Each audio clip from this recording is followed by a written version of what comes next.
This video is about the first phase of Kuala Lumpur pedestrian and bicycle master plan, which was completed in 2018. In 2017, it's announced that the cost will be at around 4 million for roughly 11 kilometers. We'll look at the elephant in the room, where the issue is still lingering around in 2023. And one of it is that there are lots of unwanted road marking still exist on KL roads, especially where the bicycle lane was first introduced.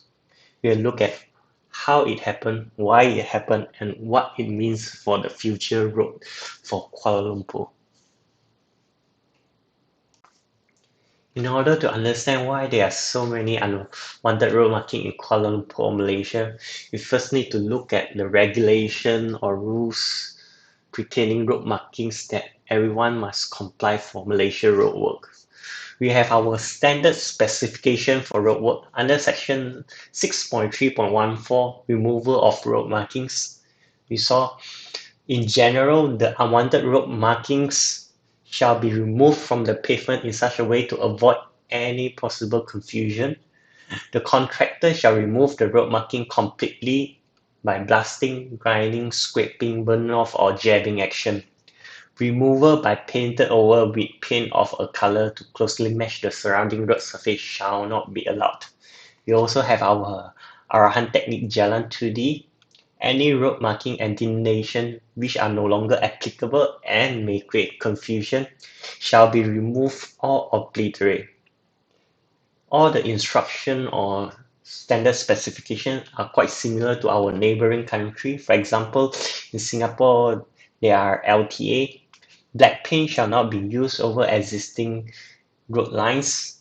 And in Australia, we have the description of what is blackout, which is used to describe the practice of covering up unwanted markings with a top coat of material similar in color to the road surface. And they also issue guidelines. Unwanted marking must be removed, not blackout. Even long-life blackout material will eventually wear out to reveal the original markings. So using blackout known to have caused several issues. So we will highlight three main issues. One is that it will be perceived as legitimate lines under certain lighting condition. Second, all blacked out areas will eventually wear away and reveal the original unwanted markings. And third, the worn blackout surface may exhibit a different skid resistance. So this may lead to skidding problem, especially in wet weather condition. Now let us look back at the road markings in KL areas.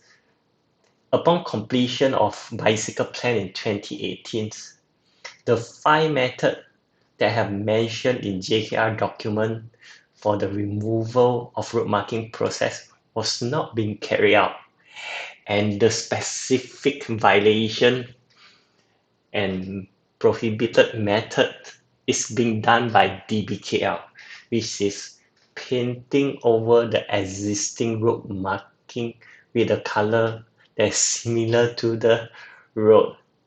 Now, even in 2023, we saw many conflicting unwanted road markings started to pop up, especially when the blackout areas start to wall off. It also creates multiple potential skid zone, and it provide the perceived legitimate lines under certain lighting condition. Damn. So we see here is Jalan P. Ramlee. You see multiple conflicting lines. Similarly at Jalan Ampang. Here we see the same thing happen at Jalan Sultan Ismail. You see a lot of unwanted road markings, similarly to Jalan Raja Laut.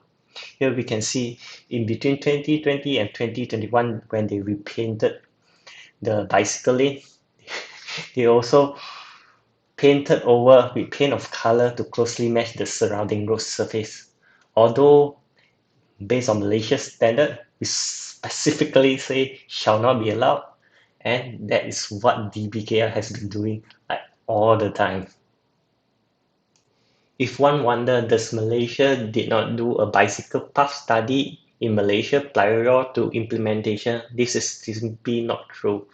We have our Malaysian Institute of Road Safety Research, MIROS. We come up with a report 360 where we saw that in page 17 and page 18, in the grounds of UPM, when you go against Arahan Technique Jalan or standard specification by JKR of blacking out unwanted road marking, eventually they will wall off and create conflicting road markings.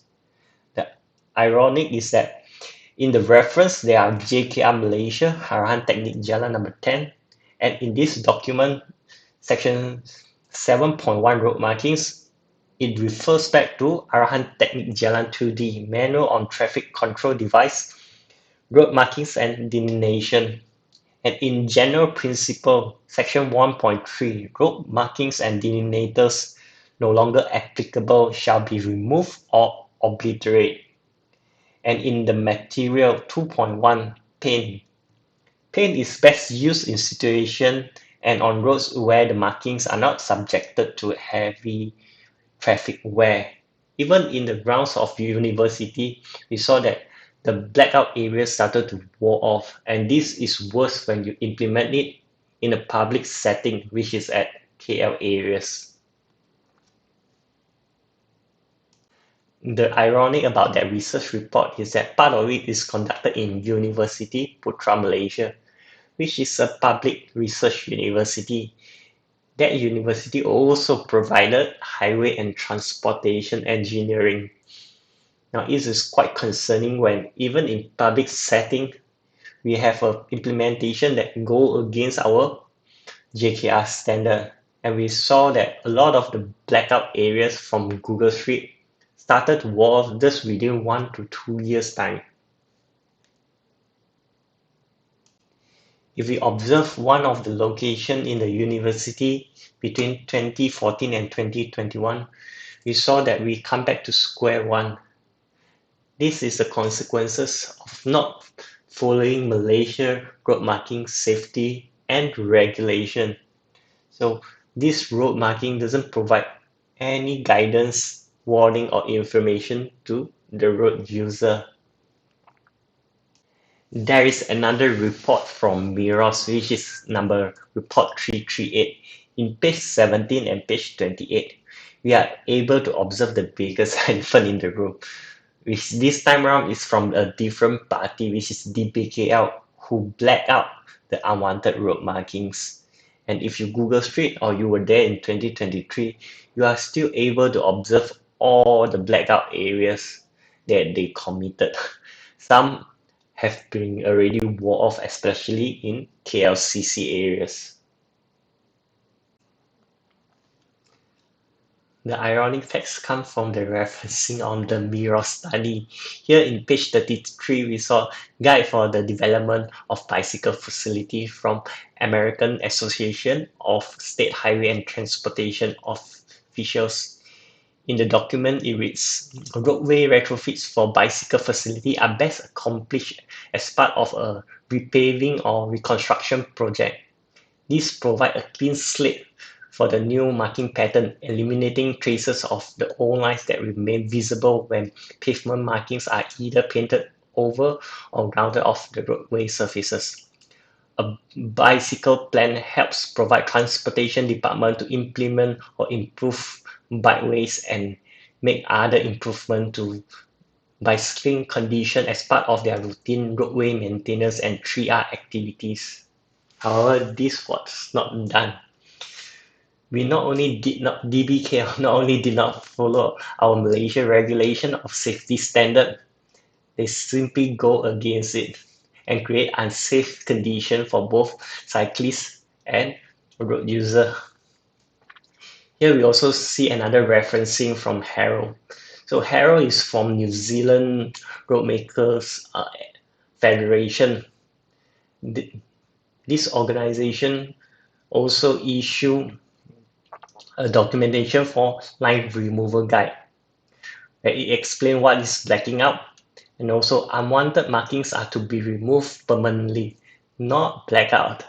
And then they also have disadvantages of blackout, which is pretty similar to Australia. Now, you might wonder why Miros never does a study on blackout roads in Malaysia. First, because it is a clear violation. If Miros ever does a study on blackout roads in Malaysia, it's like shooting the foot of several government agencies, for example, DBKL, LLM, JKR, and etc. Because to this day, a lot of our government agencies still black out all the existing road marking, even though they are told not to. Here we would observe the location below DBKL building. What DBKL does is the reverse of all road safety principle, where they create the unsafe condition for all the road users first, and then slowly patch it up bits by bits. Here is what a well cycling plan looks like. In our neighboring country in Singapore in 2015, Sentosa, we see they implemented a bicycle lane. They heed the advice from their study and resurface the pavement so that we have a clean road markings.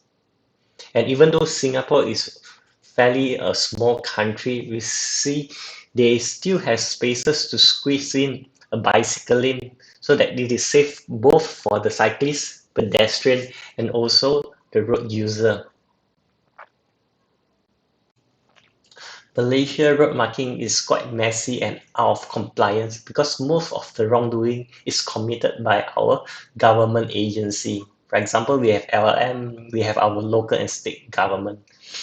Even though we have a lot of Malaysian acts or even standard specification for roadwork or road instruction, however, as long as the government are the one who violates them, we don't expect anything to be done to this agency or any correction to be done on the road. In Malaysia, we have unwritten rules. Don't touch the reveal scale of the dragon and don't bite the handset feet. That is why when you look at Miros, they will never want to study blackout route markings in Malaysia. It is because first, it is illegal in the first place and it is not allowed in the first place. And if they do such study, they will open up the can of worm of other government agencies been doing throughout the years. For example, we look at the photo over here. Even though after the accident happened, LLM go back to the same place and keep on repeating paint over all the unwanted road marking against. Even though these are the reason the accident happened in the first place. And then we have our DBKL. As you can see in the photo, it has been years that the blackout has been wear off and then create multiple conflicting road markings. However, they would not want to change anything, even though if you report to them. Most of the time, what government agency would do is to update the status to selesai, which is complete. However, they will wait for the next road pavement cycle, and sometimes it might take 5 years or more. So it means that most of the road user will have to experience unsafe road marking condition throughout the entire road unless the road is very worn down and require repavement. That is the beauty in our Malaysian government. There is a selective awareness or selective attention. If you look at the awareness test we saw before, each agency will do whatever they want, regardless of where there is Malaysian Act or any standard specification. Even though whatever issue prop up along the way, for example, this is a bear, you just focus on what you want to do, regardless of the consequences. And this is why that is detrimental to our Malaysian road user safety. Now, in this closing, we will look at the beauty of our Malaysian government. We have a clear violation of blackout road marking, and when accident happen, we will resume in painting all the road marking again and wait for the next cycle of accident to happen. It came back to square one, a perfect square one. It's just like a Penrose stairs.